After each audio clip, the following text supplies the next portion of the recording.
देखो बेटा, इधर सब लोग ध्यान दो। क्वेश्चन देखिए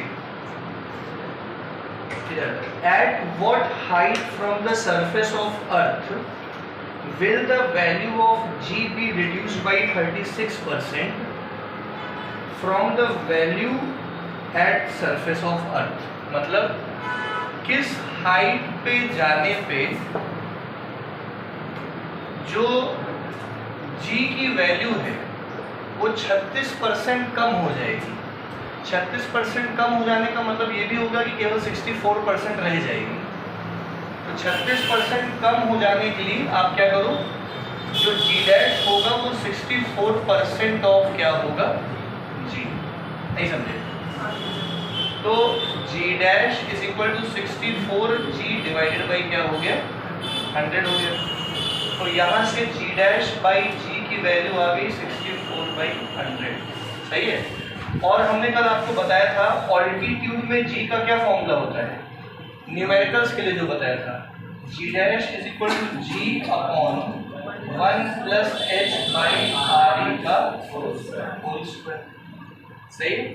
G डैश की जगह ये देखो, G dash divided by G 1/1 plus H by R का होल स्क्वायर। सही है। यहाँ से G डैश बाई G की value 64/100 equal to 1/1 plus H by R का होल स्क्वायर। तो इसको पलट दोगे तो 100/64 equal to 1 plus H by R का होल स्क्वायर। स्क्वायर इधर क्या हो गया, तो 10/8 equal to 1 plus H divided by R। 10/8 minus 8 equal to H by R। 2/8 equal to H by R। 1/4 H by R। तो R/4 इक्वल टू H आ गया। मतलब जो हाइट है वो रेडियस के 4 गुना। रेडियस ऑफ अर्थ कितना लिखा है, 6400 किलोमीटर डिवाइडेड बाई 4, मतलब 1600 किलोमीटर ऊपर जाके हाइट G की वैल्यू 64% रह जाएगी या कह लो 36% कम हो जाएगी। कर लीजिए। हाँ, अगला सवाल देखिए।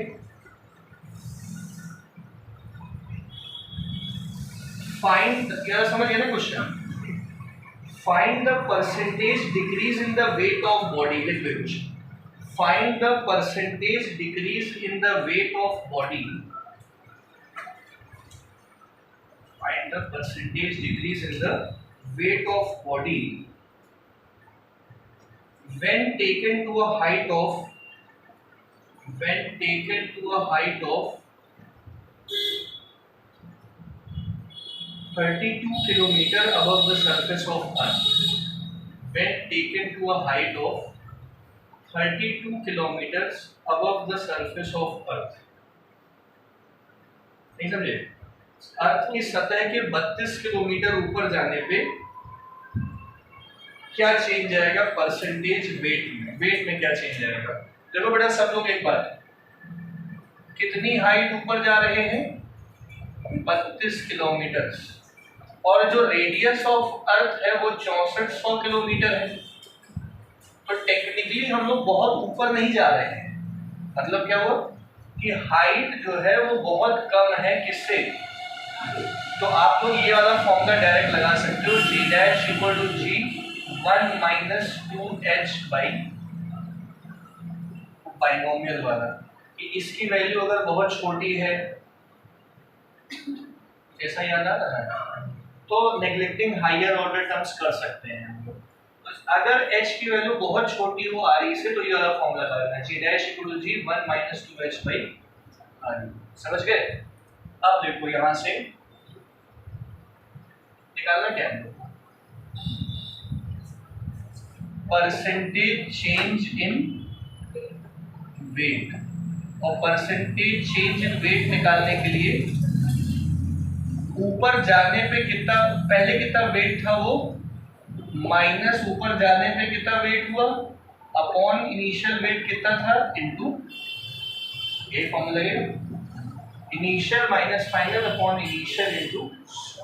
अब इधर देखो बेटा, वेट का फॉर्मूला क्या होगा, mg1 minus mg2 upon mg1 into, m काट दोगे तो g1 minus g2 upon g1 into 100।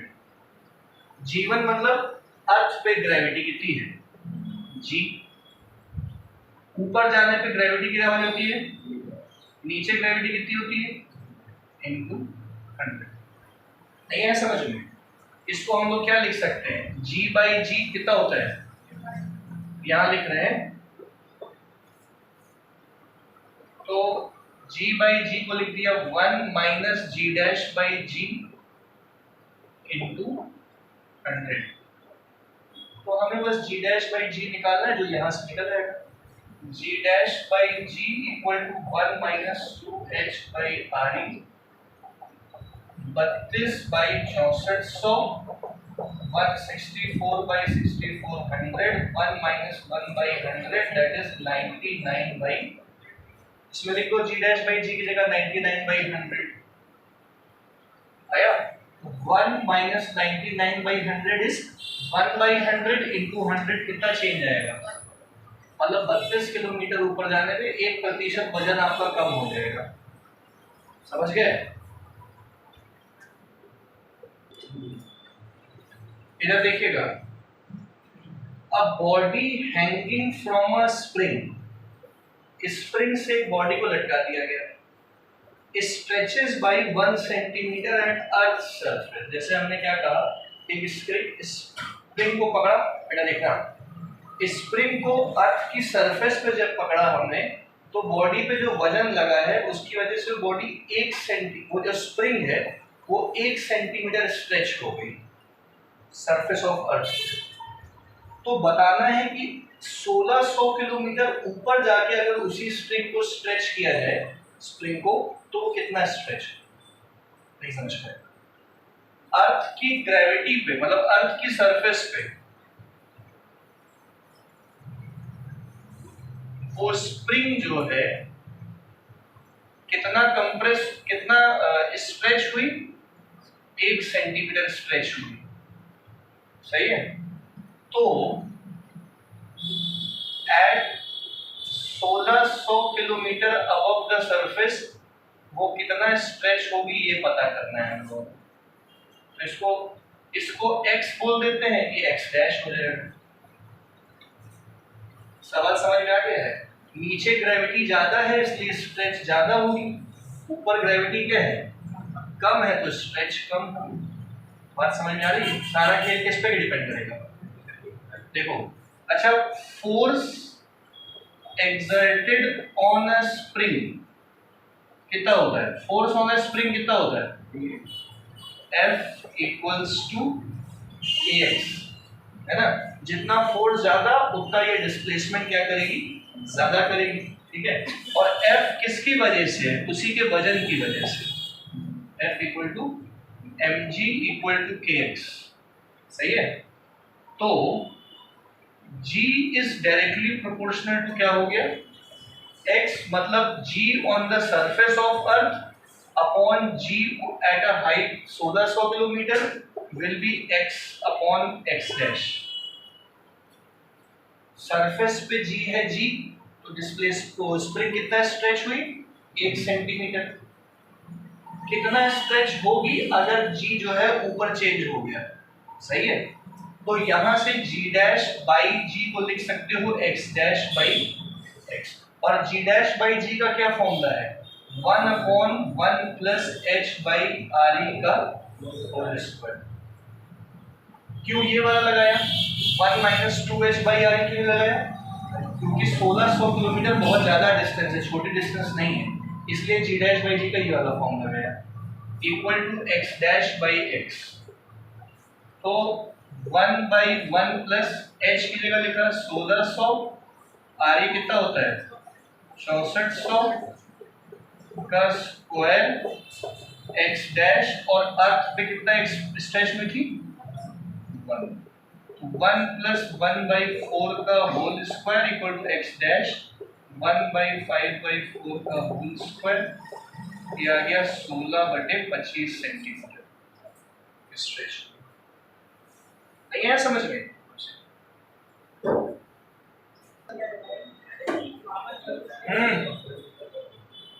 चलो बेटा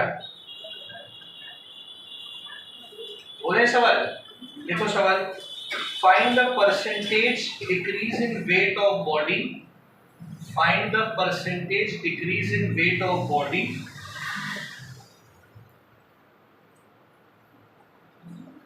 when taken 16 kilometer below the surface of earth, when taken 16 kilometers below the surface of earth, 16 kilometre नीचे लेके गए तो जी में कितना परसेंटेज चेंज आएगा, वेट में कितना, करो सबकी कॉपी देखेंगे, बताएं कि समझ गए। देखो धरती के अंदर 16 किलोमीटर जाने पे जी डैश बाई जी का फॉर्मूला लगेगा 1 minus H by R E, ये तो लगेगा। तो 1 माइनस 16/6400 कितना हो गया, 1/400, 399/400 आ गया ये, सही है। अब परसेंटेज चेंज इन वेट निकालना है। देखो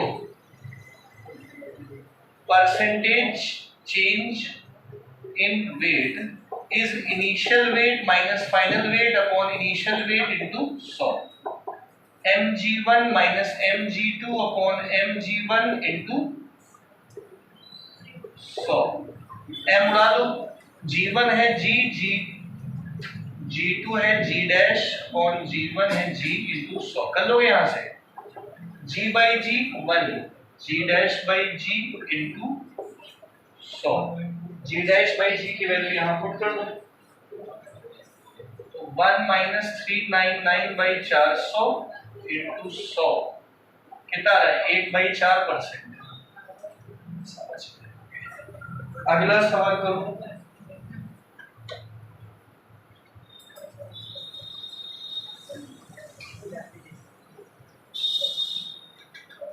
समझ गए?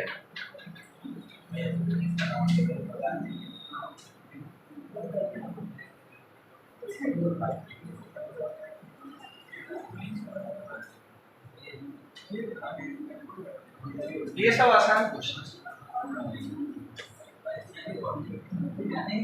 अगला सवाल लिखो, देखो बेटा करो, at what height above the earth's surface, at what height above the earth's surface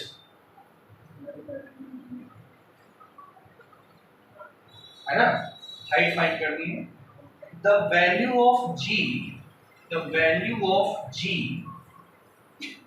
is same as in a mine 80 kilometer deep, is same as in a mine 80 kilometre deep. सवाल समझ गए? 80 किलोमीटर गहरी mine में जो जी है वो height पे कितनी है, और कितनी हाइट पे उतनी ही है, 240 है, ये तो नहीं आ रहा है। सवाल समझ में आया है? कौन समझाएगा? साक्षी, सवाल समझ में आ गया? मतलब ये कहा जा रहा है कि धरती के 80 किलोमीटर अंदर जाने पे जो जी की वैल्यू है वो धरती के ऊपर एच जाने पे भी उतनी ही है। तो कितना एच है, मतलब ऊपर का जी और नीचे का जी सेम है, तो दोनों का फॉर्मूला इक्वेट कर दो। भाई नीचे जाने पे फॉर्मूला क्या होता है, g1 minus H by are है ना, ऊपर जाने पे क्या फॉर्मूला होता है, g1 minus 2h by are लगा दो। अगर हम ये मानेंगे ना कि बहुत ऊपर नहीं गए हैं, तो ये कटा 1 minus H by R equal to 1 minus 2h by R. 1 1 cut गया, h by are E 2h by are E cut गया। ये वाली हाइट कौन सी थी, h1, ये वाली कौन सी होगी, h1 इक्वल टू 2h2, सही है। h1 किसकी हाइट, नीचे जाने वाली 80, तो ऊपर कितना जाओगे 40, 40 उल्टा कर दिया आपको।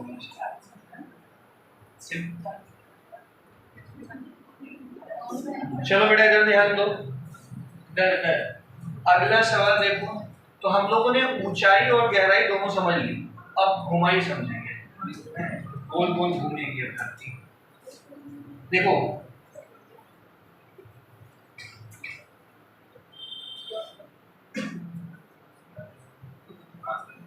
सवाल क्या है, इफ द अर्थ वर, नहीं पहले ये वाला, determine the speed with which the earth would have to rotate on its axis, कितनी स्पीड से अर्थ को अपनी ही एक्सिस पे रोटेट करना होगा, मतलब क्या निकालना है उसकी एंगुलर स्पीड, अपनी ही एक्सिस पे rotation angular speed, so that a person on the equator would weigh, एक आदमी जो कहाँ बैठा है इक्वेटर पे, would weigh 3/5 as much as at present, मतलब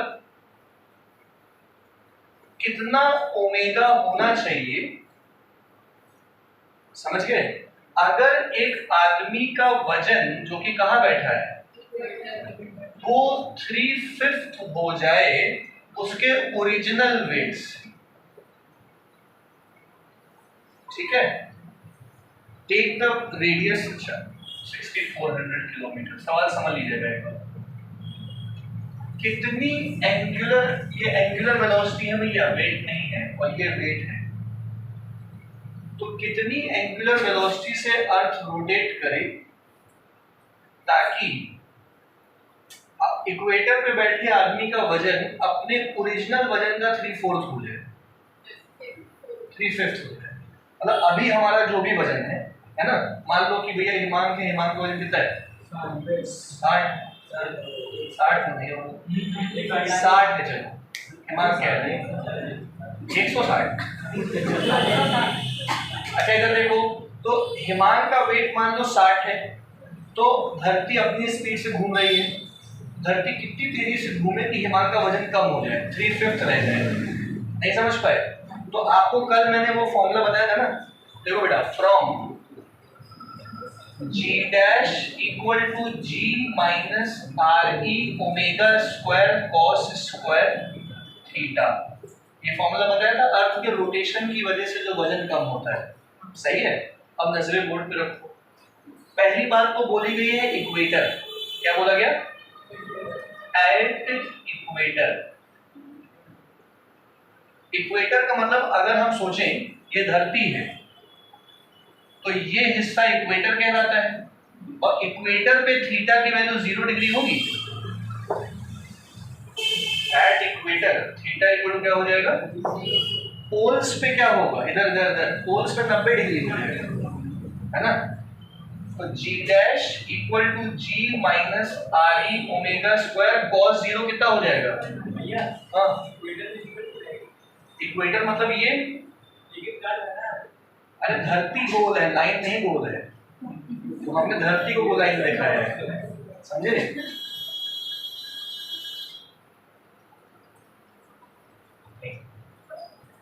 तो g dash equal to g minus R E omega square लगेगा यहाँ पे। अब वजन की बात कर रहा है तो नजरें बोर्ड पर रखो जरा एक मिनट के लिए, यहाँ पे हम m मल्टीप्लाई कर देते हैं सब में, तो इधर देखना है m इंटू जी क्या बन गया, वेट इन इक्वेटर, mg क्या है original weight minus m are E omega square. बोलो ये बात समझ में आ गई। अब कह रहा है कि weight on equator is 3/5 the original weight, weight in equator की जगह क्या लिखोगे 3/5 original weight equal to original weight minus M R E omega square. इधर भेजो M R E omega square minus omega not minus 3/5 omega not M R E omega square equal to 2/5 omega not. सही है। तो M R E omega square equal to 2/5 और original wait mg होता है। Original wait की जगह क्या लिख दिया, m से m उड़ गया, तो यहां से ओमेगा स्क्वायर की वैल्यू आएगी 2g/5 re। नहीं समझे? अब वैल्यू पुट कर दो, g की जगह 10 लिख दो, रेडियस की जगह कितना लिखोगे 6400, ये किलोमीटर में है तो मीटर में चेंज कर लेना। तो यहां से ओमेगा स्क्वायर आ जाएगा, अंडर रूट करके ओमेगा आ जाएगा। और देखो अगला सवाल देखो,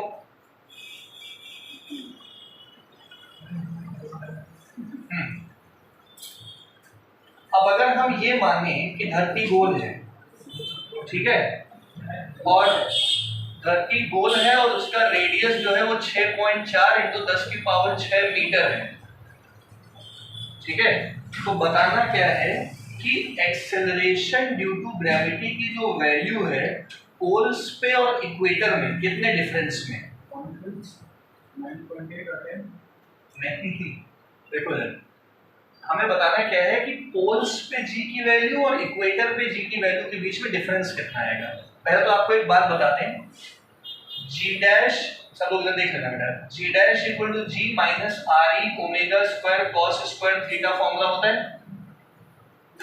एट पोल्स थीटा 90 डिग्री होता है, पोल्स पे थीटा क्या होता है, तो cos 90 क्या हो जाएगा, ये पूरा 0 हो जाएगा, जिससे फॉर्मूला ये g डैश किसके बराबर आ जाएगा, g के बराबर आ जाएगा, दैट इज 9.8 मीटर पर सेकेंड स्क्वायर। लेकिन इक्वेटर पे, एट इक्वेटर पे थीटा की वैल्यू कितनी हो जाती है, जिससे cos 0 1 हो जाएगा और g का फॉर्मूला हो जाएगा g minus r e omega square into 1, that is ये हो जाएगा। अब बताओ कहां वैल्यू ज्यादा होगी, पोल्स पे ज्यादा आएगी, इक्वेटर पे g से थोड़ी कम हो जाएगी, कितनी कम हो जाएगी, r e ओमेगा स्क्वायर कम। तो g की वैल्यू अर्थ पे पोल्स पे मैक्सिमम होती है और इक्वेटर पे क्या होती है, मिनिमम होती है। बात समझ आ गई? तो कितना डिफरेंस आएगा ये पता करना है, और डिफरेंस किस वजह से होगा, अर्थ के रोटेशन की वजह से, अर्थ की एंगुलर वेलोसिटी और रेडियस की वजह से। निकालते g डैश माइनस, अच्छा रेडियस तो पता है, ओमेगा नहीं पता है, अर्थ का पहले क्या निकालना पड़ेगा, देखो ओमेगा ऑफ अर्थ, तो एंगुलर वेलोसिटी का फॉर्मूला 2π टाइम पीरियड, 2π, आपको समझ में आ रहा है? आपको बताओ टाइम पीरियड ऑफ अर्थ क्या है, एक चक्कर कितने घंटे में लगाती है, 24 घंटे में, 24 घंटे, हर घंटे में कितने मिनट, 60 मिनट, हर मिनट में कितने सेकंड, तो ये ओमेगा सॉल्व करके आ जाएगा, यहां से ओमेगा सॉल्व करके आएगा, करना पड़ेगा, चलो चलो यहां से ओमेगा सॉल्व कर दोगे, यहाँ की ओमेगा की वैल्यू उठा के यहाँ रख दोगे, तो g dash equal to g minus R E की जगह क्या लिखोगे 6.4 × 10⁻4 इंटू यहाँ से जो भी आएगा उसका स्क्वायर कर देना 6। हाँ जरा ये बताओ कितना होता है, इसका स्क्वायर 2π/24, 60 का स्क्वायर,